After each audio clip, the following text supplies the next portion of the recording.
morning, everyone, and thank you for joining us. With me this morning, I have Sister Elizabeth Small, who is part of the Religious Sisters of Mercy here in Guyana.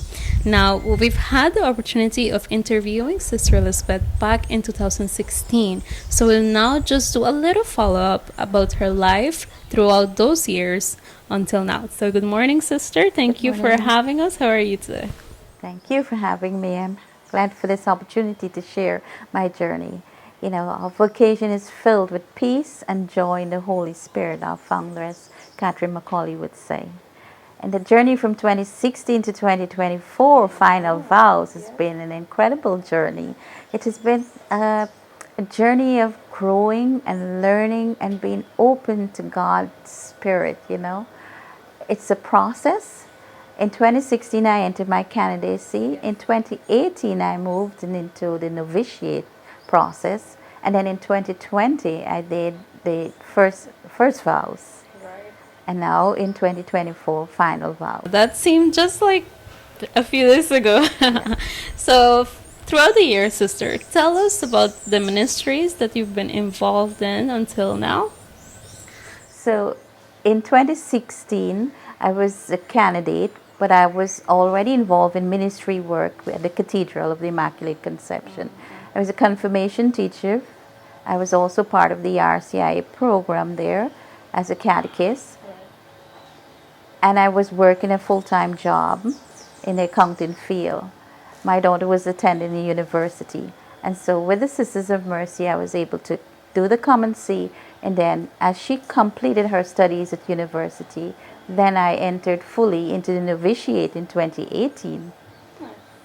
And what about right now? What are you currently involved in? Yeah. At the end of my novitiate in 2020, I began my full-time ministry at St. John Bosco Orphanage as the finance coordinator, and I continue doing that. I'm also involved with the Diocese of Georgetown as the co-chair for the Synod and Synodality. Now that it's been a few years living in, with the religious community, what is it like living with a group of women or religious life, and what have been some of your toughest challenges or just challenges overall? Well, our Institute for the Sisters of Mercy of Americas is international, it's intergenerational, it's intercultural. So from that, you know how challenging it can be. But at the same time, we continue to explore our lives together. You know, we learn through each other how God has called us and how merciful God is in our lives. So it has been a journey of learning, of growing, of changes, allow those changes to take place. And, I've become a better me, more peaceful person. And thanks to all my sisters, I've learned how to live with the difference, Now, Sister, what advice might you have for young women or just women who might be discerning, who are not sure about their vocation, who feel that calling within, but they're not sure, trying to think, I have to give up all my life, and, what message can you give to them? I believe that God is always calling us, all of us. Mm-hmm. He's always prepared to doing something new in our lives, and I have experienced that with Him. So anyone who is experiencing that call upon their life, I would advise them to just find someone who they can sit with and have that conversation. It's about a trust, an inner trust in that God, if this is of God, it will work. But you need the right person to help you to, discern that calling in your life. For myself, I have a mentor who's walked with me through my journey.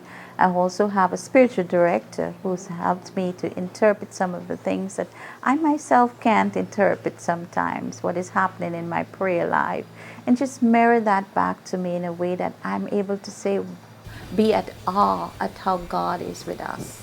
So yes, you need some help. Thank you, Sister, for that little message. Also, we are praying for you. Sister is making her perpetual profession vows on February 2nd at 5 p.m. at the Cathedral of the Immaculate Conception. You're all welcome to join her to pray for her. If you cannot be there in person, it will be live streamed as well. We can't wait. This is such an exciting moment for you. We are happy for you. We are praying for you, not just for you, but also for your religious community. And let us all continue to pray for more vocations in Guyana, throughout, the Caribbean, throughout the world. And God bless you. Thank you Thank so you. much, sister. See you there on Friday.